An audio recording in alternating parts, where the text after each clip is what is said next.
just all gone a little crazy for Ken Block in the second half of the season. He gets in the back of Sverre Isaacson. Nelson Piquet Jr. has no way to go. And then Ken Block gets black flagged for that contact.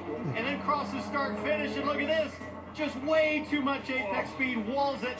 Left rear gets ripped off. Car looks to be destroyed, but they got it fixed.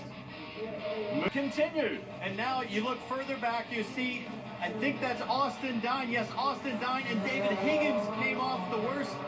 Gets into that wall abutment as it comes out, fades out from the inside here. Watch the quick hands from Tanner Faust here. Check this out. Watch Higgins go across in front of him, and Tanner does an amazing job to miss him. Terrific cross. And continue that name again, Tanner Faust, Austin Dine. They got together later in that heat.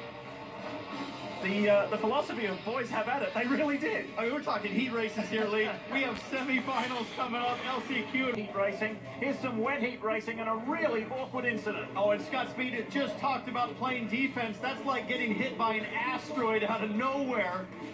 I mean, he's just minding his own business. Got a clean start. Sverre Isaacson just flat takes him out, but it goes back to the inexperience on these wet tires and drivers having to figure it out on the fly for the first time. Isaacson got it all wrong.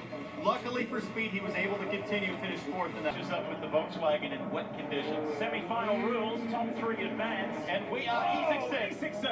Isaacson went backwards and then bounced off the tires, and I believe Patrick Sandell just slingshotted him back and then head on into the concrete. This is the third significant incident that Isaacson, the Norwegian, has been involved in today. Sverre Isaacson, Patrick Sandell, boom! It happens that quickly in Red Bull Global Rallycross. And a little more impact here in the wet in Vegas. We'll be back. Just the one stuck on the outside. Everybody's going to try to get a nose, and that's Pat Morrow. And David Higgins. And Austin Dine. And, oh, crunch, crunch, crunch. Ken Block and part of the contact. So total disaster in turn 2 for 4 out of your 6. Certainly we're going to see a red flag here. Pat Morrow in the middle. It's a wounded Ken Block. And you've got Pat Morrow there, and that's Austin Dine trying to force his way up the inside of Ken Block a little bit.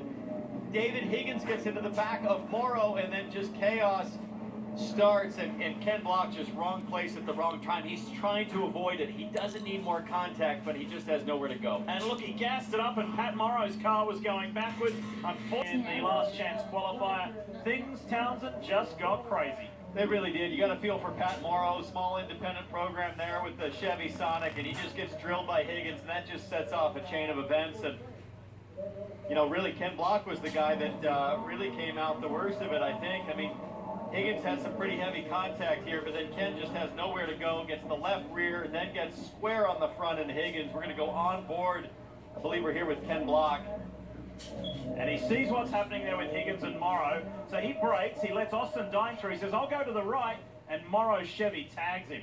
And look at this, just drills Higgins there. Now we're going to be on board with Austin Dine. Look at driver's right.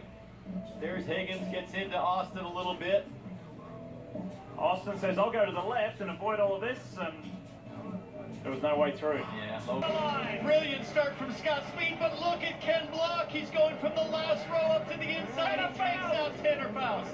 Tanner Faust smashes the wall sideways and clouts it. The man second in the championship trying to win it. Nelson Piquet Jr., who was on the wrong side and straight into the tire barrier. Whoa, and Ken Block's door goes blowing wide